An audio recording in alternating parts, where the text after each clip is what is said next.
तीर की तेजी खत्म हो गई, लेकिन हमारे प्रेमियों के ऊपर कोई प्रभाव नहीं हुआ। इसलिए अब मैं ऐसा कुछ नहीं कहूंगा। आप लोग भाई साहब, आप अपने सिर पर कुछ रख लीजिए। सत्संग में कभी नंगे सिर नहीं बैठना चाहिए। अब ये सब चिंतन मनन करने लगे कि राजा होता तो राजा की तरह होता, हम लोगों के बीच में रहता है, हम लोगों की वेशभूषा, हम लोगों के तरह खान पान। धीरे धीरे धीरे धीरे उनके नजदीक पहुंचते पहुंचते पहुंचते उन प्रजा के बीच में उस बादशाह ने अपनी जगह बना ली, और जगह बना करके धीरे धीरे लोगों को भरोसा होने लगा। उसी तरह गुरु महाराज जब गोरखपुर यूनिवर्सिटी में गए सत्संग सुनाने के लिए, वहां लोग कहने लगे कि बाबा जी तो अनपढ़ गंवार, जैसे हम लोगों की मेंटलिटी बनी हुई है कि हम बड़े बूढ़े घर के हैं, हम सत्संग में जा रहे हैं, तुम लोग नौकरी पर जाओ, पढ़ाई करो, अपना दुकान दफ्तर संभालो। सत्संग तो बूढ़े बुजुर्गों के लिए होता है जो किसी काम के लायक नहीं है। ये हमारी सोच बनी हुई है। लेकिन जबकि महात्माओं ने ये बताया कि बहुत छोटी छोटी उम्र में लोगों ने राजपाट को त्याग दिया। जो राधा स्वामी शिव दयाल जी महाराज के गुरु थे, 21 साल के उम्र में पूना शहर के ब्राह्मण परिवार में राजा के घर में पैदा हुए थे। पिताजी उनका राज तिलक करने जा रहे थे। उन्होंने कहा राज तिलक तो हो जाएगा, मैं जरा सैर करने निकलूंगा। सैर करने निकले, इतिहास नहीं बताता कि दोबारा वो राजमहल में प्रवेश किए हो। कितने दिन तक भूखे प्यासे रह करके और नदी का खारा पानी पी करके, पत्थरों और पहाड़ों पर सो करके, पत्ते बिछा के सोया, सर्दी सहन की, गर्मी सहन किया, भूखे प्यासे रहे और राजसी सुख को त्याग दिया और साधना करके अपने आप को अनामी मालिक के स्थान पर पहुंचाया। तब हाथरस ने सत्संग और नामदान शुरू किया। उनके माता पिता का रखा हुआ नाम श्यामजी राव पेशवा था। बाद में जब वो महात्मा बने तो गुरु महाराज के नाम के आगे साहब लगता है। बड़े स्वामी जी महाराज के नाम से वो प्रचलित हुए और शिव दयाल जी महाराज को और उनके माता पिता सबको उन्होंने ही नामदान दिया था। 21 साल की उम्र में राजपाट को त्याग दिया, सुंदर पत्नी को त्याग दिया, 1 साल के बेटे को त्याग दिया, और हम लोग घंटा 2 घंटा के लिए सत्संग में अपने बच्चों को नहीं ले आ पाते। गुरु महाराज जब गोरखपुर में सत्संग सुनाने लगे तो पढ़े लिखे यूनिवर्सिटी के बच्चे कहने लगे बाबा जी तो अनपढ़ गंवार लोगों को सत्संग सुनाते हैं। हम लोग अंग्रेजी में बात करते हैं, बोलते हैं, अंग्रेजी पढ़ते हैं। गुरु महाराज ने 45 मिनट तक अंग्रेजी में सत्संग सुनाया। 45 मिनट तक अंग्रेजी में गुरु महाराज ने सत्संग सुनाया, अंग्रेजी में सुनाया। अब हम समझते हैं कि 3.5 हाथ के आदमी। जब एच.डी. देवगौड़ा प्रधानमंत्री बने थे, जहां से गुरु महाराज की गाड़ी निकलती थी वहीं पर बाउंड्री बन रही थी। हम लोग ईंट गाड़ा पहुंचा रहे, गुरु महाराज वहां खड़े थे और सुशील लुल्ला जो है गुरु महाराज को समझा रहे हैं, सरकार ये इसके साथ मिल करके, ये इसके साथ मिल करके इसकी इतनी सीटें हो जाएगी, ये प्रधानमंत्री बन जाएगा। जैसे गुरु महाराज को अदना बच्चा सा समझ रहे हैं। क्योंकि वो सीए थे, चार्टेड अकाउंटेंट थे, उनको पढ़ाई लिखाई का गर्व गुमान अहंकार था। गुरु महाराज कह रहे हैं तो अच्छा, तो इसके साथ मिलकर प्रधानमंत्री बन जाएगा, इसको समर्थन मिल जाएगा। लेकिन जिसको बनना था दूर दूर तक किसी को खोज खबर नहीं थी। सबसे कम सीटें एचडी देवगौड़ा की थी, लेकिन गुरु महाराज के दया से वो देश के प्रधानमंत्री बने, क्योंकि कर्नाटक के विधानसभा में सबसे पहले किसानों के कर्जा की माफी का आदेश किया था। और गुरु महाराज ने कहा था कि हम पर शासन वही करेगा जो ब्याज हमारा माफ करेगा, जो महात्मा की बात को मानेगा, जो महात्मा की बात को सुनेगा, जो महात्मा के आदेश निर्देश में चलेगा, महात्मा की दया उसको मिलेगी। हे विद्या तू बड़ी अविद्या, संतन की तैने कदर न जानी, संत प्रेम के सिंधु बड़े हैं, तू उल्टी बुद्धि कीचड़ सानी। तुम रामायण गीता से, वेद पुराण शास्त्रों से, हिंदी अंग्रेजी उर्दू फारसी से, आईएएस आईपीएस की डिग्री और नौकरी से महात्मा का आंकलन करना चाहते हो। जहां दुनिया की पढ़ाई खत्म होती है वहां से अध्यात्मवाद की, स्पिरिचुअल साइंस की शुरुआत होती है। मीराबाई कौन सी पढ़ाई पढ़ी थी? उस समय कॉलेज यूनिवर्सिटी नहीं थी। अरे उनके बहुत बाद में, देश जब गुलाम था, एलएलबी की पढ़ाई भी हिंदुस्तान में नहीं हो रहा था। एलएलबी करने के लिए लोग इंग्लैंड जाते थे। वो समय तो कॉलेज यूनिवर्सिटी थी नहीं, लेकिन वो कौन सी पढ़ाई मीराबाई पढ़ी जो राजमहल को त्याग करके और जूता सिलने वाले रैदास को गुरु बना लिया, क्योंकि वो दौलत इस धरती पर रैदास जी के अलावा किसी के पास थी नहीं, रैदास जी के पास ही थी। वो कौन सी पढ़ाई राम ने पढ़ी कि कहा राज तिलक होने जा रहा, राजमहल का सुख त्याग करके 14 साल वनवास में किस तरह से एक वनवासी का जीवन और किस तरह से दुखमय जीवन बिताया।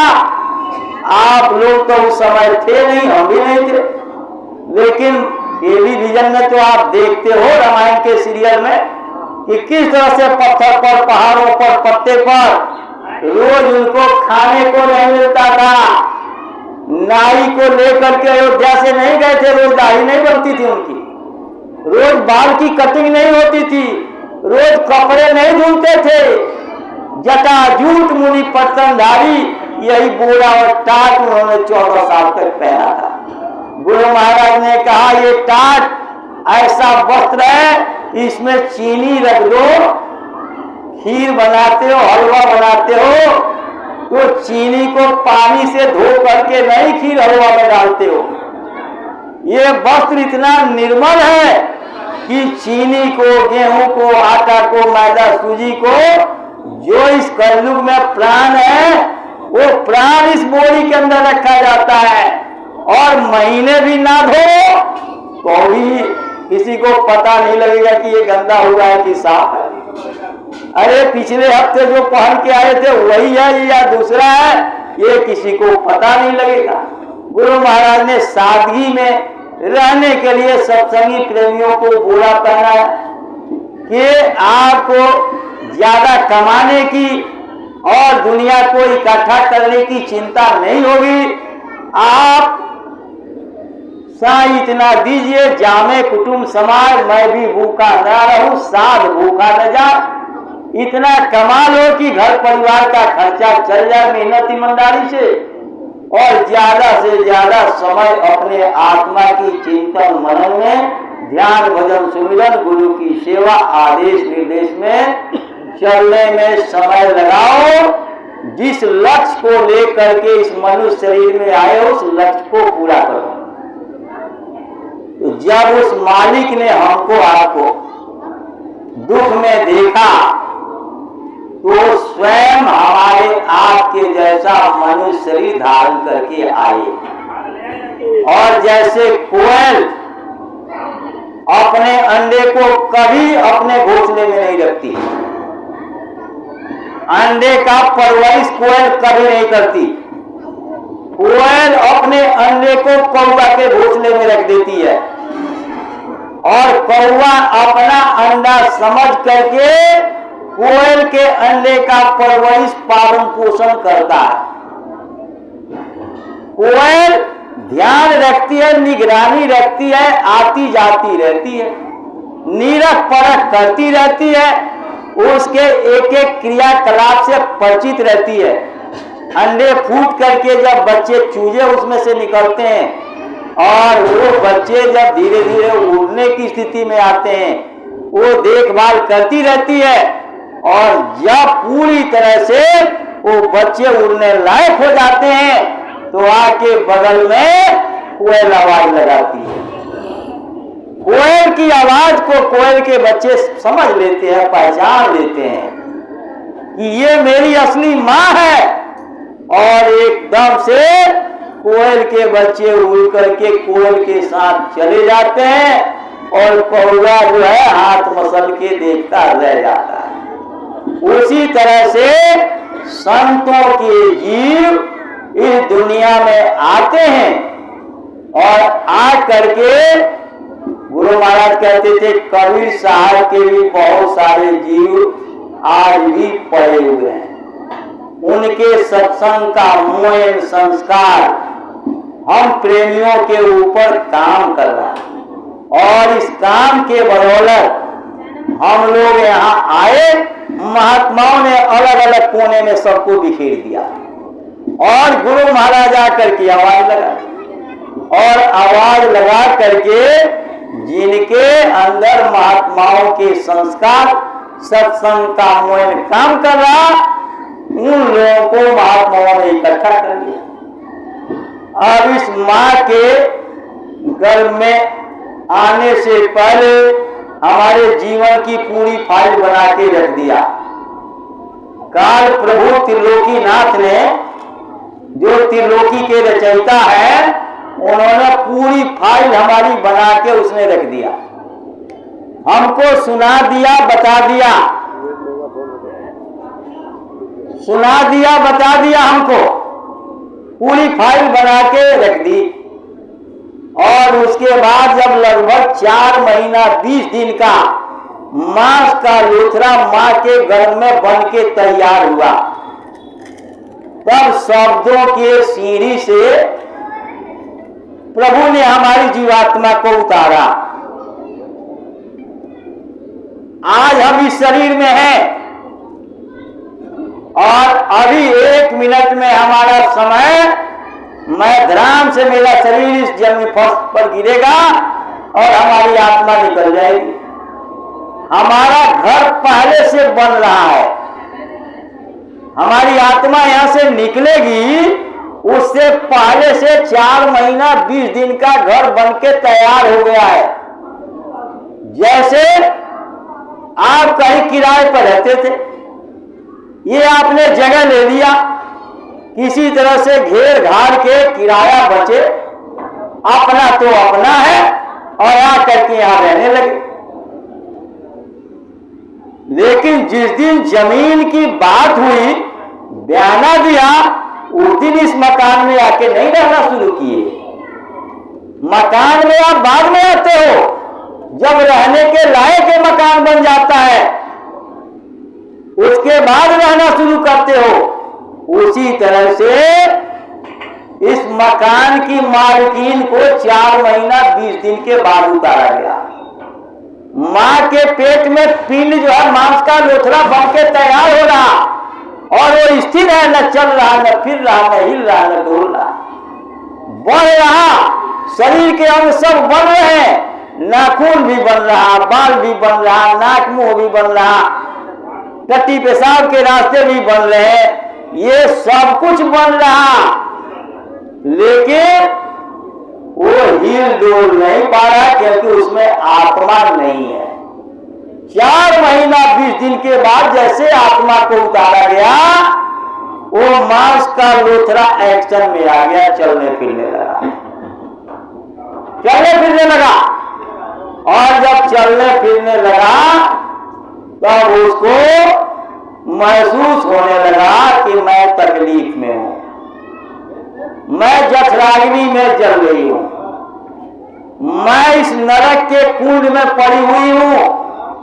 टट्टी पेशाब वहीं से बाहर हम लोगों का निकलता है, जिसमें उल्टा मुंह से नाक मुंह के सहारे लटका हुआ है जीव, और लगभग 4.5 महीना तक इस घोर पीड़ा और तकलीफ का सामना करता है।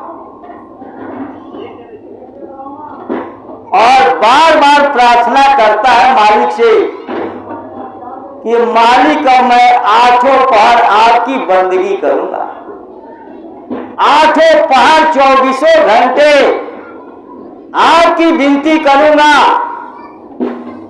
एक पल के लिए आपको बिसरूंगा नहीं। अब प्रभु कृपा करहु यही भांति, सब तजी भजन करहु दिन राती, दिन रात भजन करूंगा। लेकिन जैसे मां के गर्भ से जीव बाहर आता है, ये भूल भरम अज्ञान का देश है, धोखे का देश है, झूठा देश है।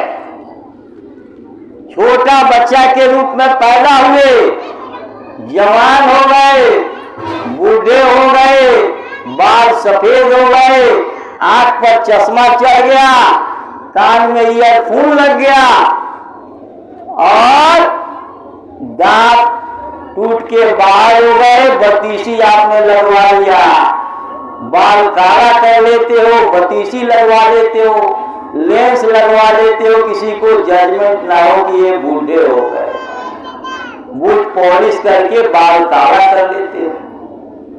लेकिन हमको आपको धोखा दे सकते हो, लेकिन जिसका जगत है उसको धोखा नहीं दे सकते।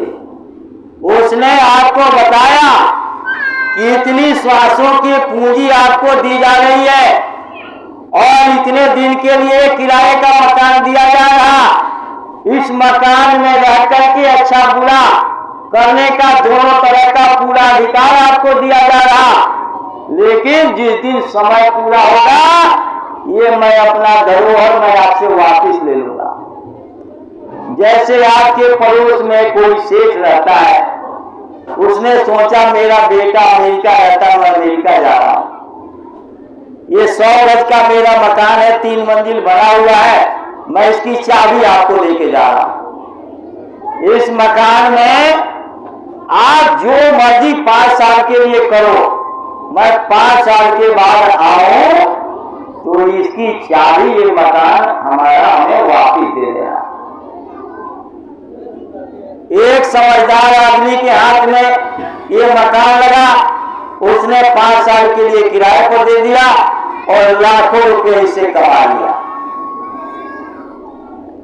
वो आया, आते ही हाथ जोड़ के उसने कहा, साहब बड़ी मेहरबानी, आप 5 साल के लिए मकान दे के गए थे, 5 साल का समय पूरा हुआ, ये अपना मकान और चाबी लीजिए, संभालिए।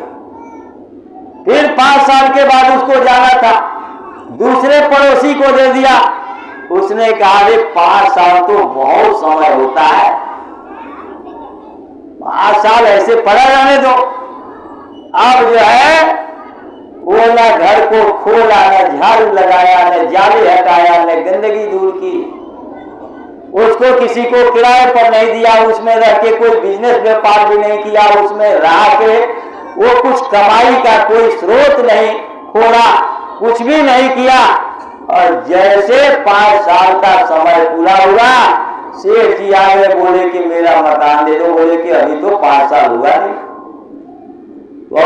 और आप कहोगे तब तक आपने क्या किया, और उस पड़ोस के लोगों को गवाह तैयार कर लिया, ये मकान तो मेरा, ये मकान मेरा, क्योंकि चाबी मेरे पास, मकान का अधिकार मेरे पास, और 5 साल के बीच में जो लोग अड़ोसी पड़ोसी आए हैं वो तो सब लोग मुझे ही देख रहे हैं कि यही रोज खोलते हैं, बंद करते हैं और इन्हीं का मकान है। अब आप जो है मकान खाली नहीं कर रहे हो तो मकान वाला क्या करेगा? आपकी आरती उतारेगा, स्वागत करेगा, आपके साथ झगड़ा होगा और जबरदस्ती। यार ये 50 लाख 1 करोड़ का मकान है तो 10-5 हजार रुपया पुलिस वालों को दे करके भी 2-4 डंडे लगवा के कोर्ट कचहरी में जाकर के आपसे जबरदस्ती मकान खाली करवाएगा। ठीक इसी तरह से आपको एक किराए का मकान मालिक ने कुछ श्वासों की पूंजी गिन करके दिया कि इतनी श्वासों की पूंजी दी जा रही है, इससे अच्छा करो बुरा करो, जो करोगे वो सब मुंशी मुनीब लगे हैं मेरे वो लिख रहे हैं। गुरु महाराज ने कहा इस शरीर को पत्थर पर घिस घिस के पानी के झाग के तरह बना दोगे, मुंशी मुनीब दिखाई नहीं देंगे, दिखाई नहीं देंगे। वीडियो फिल्म का मशीन लगा हुआ है, एक एक क्रियाकलाप जो है आपका उसमें टेप हो रहा। ये लोहा लक्कड़ का बड़ा वीडियो मशीन नहीं है जो खराब हो जाए, ये लोहा लक्कड़ का बड़ा पेन कलम नहीं है जो इसकी स्याही खत्म हो जाए। वो एक पल के लिए मुंशी मुनीब सोते नहीं, हर पल आपकी एक एक बातें लिखी जा रही है और तस्वीर खींची जा रही है। आप इसे अच्छा करो बुरा करो कोई रोकेगा टोकेगा नहीं, लेकिन जो करोगे उसी का फल भोगना पड़ेगा। रोपा पेड़ बबूल का तो आम कहां से खाए, करने से पहले विचार नहीं किया तो अब जब उसका रिजल्ट सामने आया तब आप अफसोस कर रहे हो, रो रहे हो, ट्रेन के नीचे गर्दन दे के मर रहे हो, पंखे में फांसी लगा के लटक रहे हो, जान दे रहे हो, भूत प्रेत बनोगे। मनुष्य शरीर में तो तकलीफ है, पैसा नहीं है, प्राइवेट में नहीं तो सरकारी में तो इलाज करवा ही सकते हो। अरे किसी सेठ से कहोगे मेरे पास पैसे नहीं है इस तरह की बीमारी, तो बहुत से दयालु लोग हैं जो आपका इलाज भी फ्री करवा देंगे। लेकिन जानवर पशु बन गए, अपने कर्मों से गिर करके कौवा चोंच मार रहा। आपको पता नहीं आपके दादा आपके पिताजी मरने के बाद कुत्ता बन गए, आपके दरवाजे पर आए, आप उसको पहचानते नहीं क्योंकि आपकी दिव्य दृष्टि तो खुली नहीं, महात्मा के पास गए नहीं और बिना गलती के आप कुत्ते को पत्थर मार के भगा रहे हो। आपको पता नहीं कि आपके लिए आपके दादा ने पिताजी ने इतनी बड़ी कोठी बनवा दी, आपको पढ़ा लिखा शादी ब्याह, आपको जिला का मालिक डीएम बना दिया और आप भौतिक पढ़ाई तो किया आपने लेकिन आध्यात्मिक पढ़ाई की नहीं, आत्मा को जगाया नहीं, वेदी गुरु की खोज की नहीं, महात्मा पूरे मिले नहीं। आपकी आत्मा इस शरीर से निकल करके ऊपर के मंडलों की सैर करके और फिर इसमें प्रवेश नहीं किया। ये किए होते तो आपको ज्ञान होता, आप अपने दादाजी को पहचान लेते, पिताजी को पहचान लेते, लेकिन आपने नहीं पहचाना तो बिना गलती के डंडा मार के पत्थर मार के भगा रहे हो। इसलिए महात्मा कहते हैं कि आपको यह अनमोल मानव तन मिला है। ये किस लिए मिला है? दुनिया की पढ़ाई लिखाई खूब करो, धन खूब कमाओ, बिजनेस व्यापार खूब करो, मेहनत ईमानदारी से करो, अच्छा से अच्छा मकान बना के रहो, सुख के सारे साधन अपने पास रखो, लेकिन ये अपने दिमाग में जरूर रखो कि इसको छोड़ के जाना है। मेरे साथ क्या जाएगा, रास्ते का किराया भाड़ा क्या होगा, रास्ते का साथी कौन होगा, उस दुख की घड़ी में हमारी मदद कौन करेगा। जैसे यहां से आप अमेरिका जाते हो, यहाँ का पैसा अमेरिका में नहीं चलेगा, नेपाल में भी नहीं चलेगा, पाकिस्तान में भी नहीं चलेगा, वहां की करेंसी चेंज कराते हो। संत महात्माओं के आदेश निर्देश में जहां आप इस भौतिक संपदा को लगाओगे, यही एक्सचेंज हो जाएगा, ये बदल दिया जाएगा और यही धन आगे आपके लिए फायदेमंद सिद्ध होंगे, आपके लिए ये फायदेमंद बनेंगे। इसलिए आप सब लोग इस चीज को समझो कि आपको यह अनमोल मानवता किस लिए मिला। आप दुनिया का काम तो करते हो, दुनिया की पढ़ाई करते हो, ये सब जरूरी है, लेकिन ये नहीं कि अपनी आत्मा के लिए कुछ मत करो। इस शरीर से आत्मा निकल जाएगी तो क्या पढ़ाई लिखाई, क्या सोना चांदी, क्या जाति धर्म, क्या मान सम्मान, क्या मित्र दुश्मन, क्या सगे संबंधी रिश्तेदार आपके काम आएंगे, आपकी मदद करेंगे। आपके सामने लोग रोज जा रहे हैं, उनके साथ कुछ नहीं जा रहा। लोग कहते हैं देखो कितना पैसा कमाया, कितना बढ़िया मकान बनाया, लेकिन उनके साथ कुछ नहीं गया। तो कोई कहता है अरे जेब में कफन होती तो कोई सोना चांदी रख के लेके जाते। हम लोग कितने मूर्खों वाली बात करते हैं कि जिस शरीर में आत्मा रही 10, 20, 50, 100 साल, जरा सा दांत में दर्द हुआ, दांत के डॉक्टर को ही दिखाया, आंख में दिक्कत हुई, आंख के डॉक्टर को दिखाया,